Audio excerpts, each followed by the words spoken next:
Au nom du Père et du Fils et du Saint-Esprit.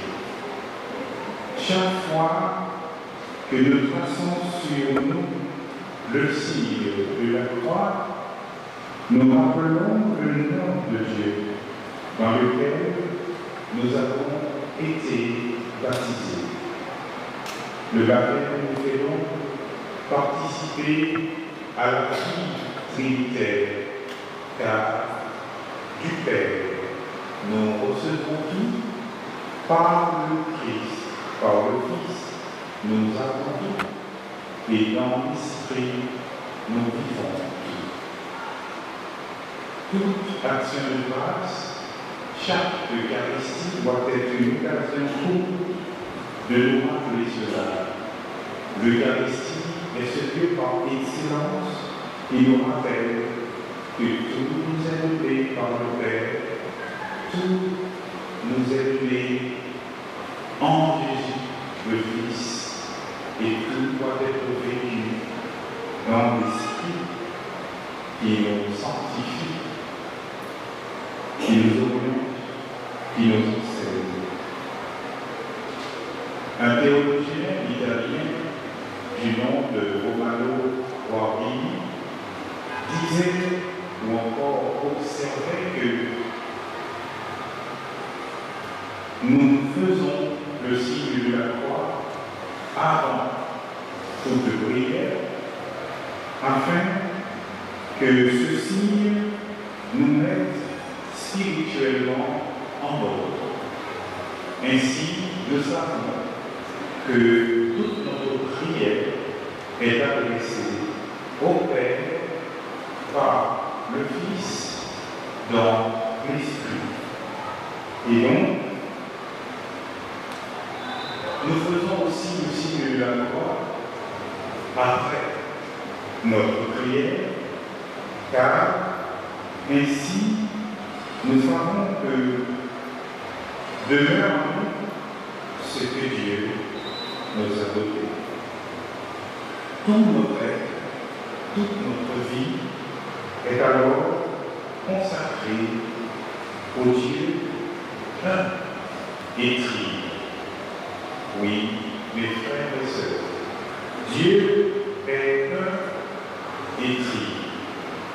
Il est un, non seulement parce qu'en lui il n'y a pas de division, mais aussi parce qu'en lui il n'y a pas de multiplicité, et enfin parce qu'en lui il n'y a pas de composition. Le livre du Deutéronome qui nous fait reprendre les mots de ce credo d'Israël au chapitre 6, verset 4. Shema Israël, Adonai Elohim, écoute Israël, le Seigneur notre Dieu est unique.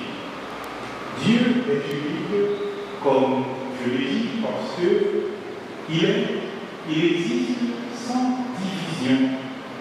Il n'est pas possible de séparer en Dieu le Père du Fils, ni les deux de l'Esprit Saint. Dieu est aussi unique parce qu'en Dieu il n'y a pas de multiplicité. Parce qu'en lui, le Père n'est pas un Dieu, le Fils un second Dieu ou un deuxième Dieu, et l'Esprit un troisième Dieu, qui se serait additionné pour donner une fusion de trois dieux en un seul. Il s'agit d'un seul Dieu en trois personnes.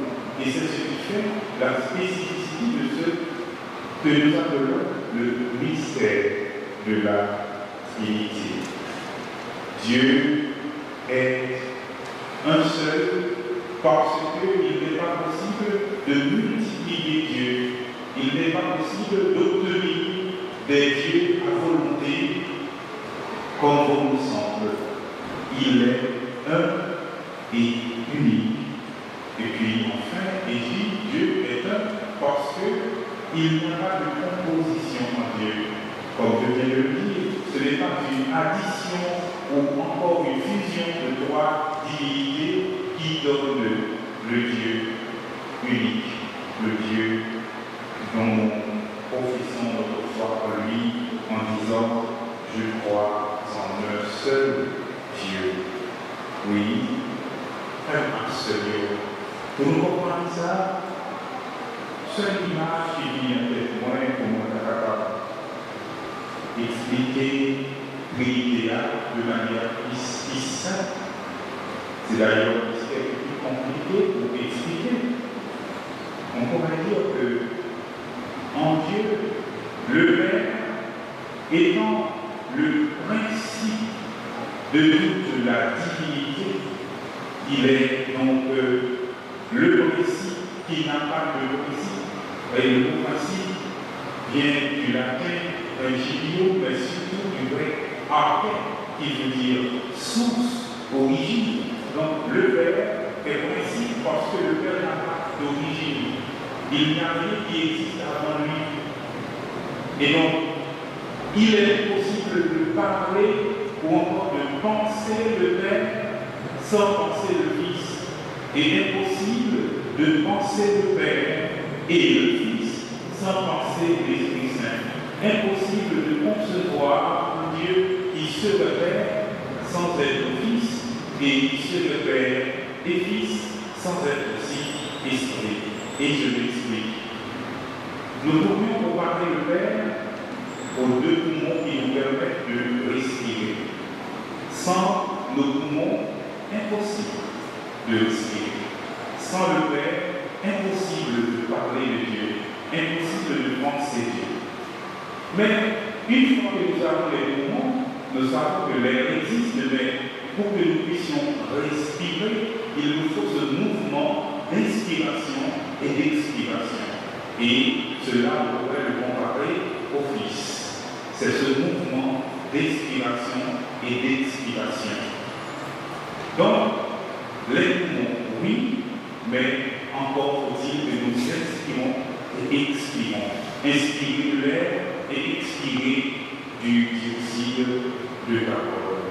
Et puis, enfin, ce serait impossible de respirer si nous avions de poumons et que nous pouvions faire ce double mouvement d'inspiration et d'expiration s'il n'y a pas d'air. Si vous êtes enfermé dans un espace clos où vous n'avez pas accès à l'oxygène, alors même si vous insufflez et expirez, donc vous ne pourrez pas obtenir ce dont vous avez besoin pour survivre, et alors vous allez mourir d'asphyxie. Donc vous voyez donc ce que cela veut dire, un Dieu qui serait Père, Fils, et qui ne serait pas ce souffle d'air et l'Esprit Saint. Les théologiens disent plus complexement que le Fils de l'Esprit, c'est le souffle d'amour entre le Père et le Fils. C'est le don d'amour entre le Père et le Fils. C'est cette réciprocité éternelle du Père qui se donne éternellement au Fils et du Fils qui se redonne éternellement au Père. Parce qu'étant aimé du Père, il est lui-même cet amour qui est fruit de l'amour donné du Père et qui ne peut le refléter, ne pas refléter, ne pas être à l'image de cet amour reçu, de cet amour donné tel le Père. Donc le Fils se reçoit éternellement du Père et se donne éternellement au Père. Et ici, ce double mouvement donne l'Esprit Saint. Saint Augustin nous dit de manière plus poétiquement, il nous dit que le Père, c'est celui qui aime, et il utilise le terme latin amans, l'aimant. Le Fils est celui qui aime aimer, et il utilise le terme latin amanus. Et l'Esprit Saint, c'est l'amour du Père et du Fils à mort. Amanus, Amanus est à mort, voilà donc le mystère de la Trinité. Donc voilà ce qui nous donne un Dieu, parce que indivisible, et une et parce que le Père suppose le Fils et le Père et le Fils supposent qu'il existe l'Esprit Saint.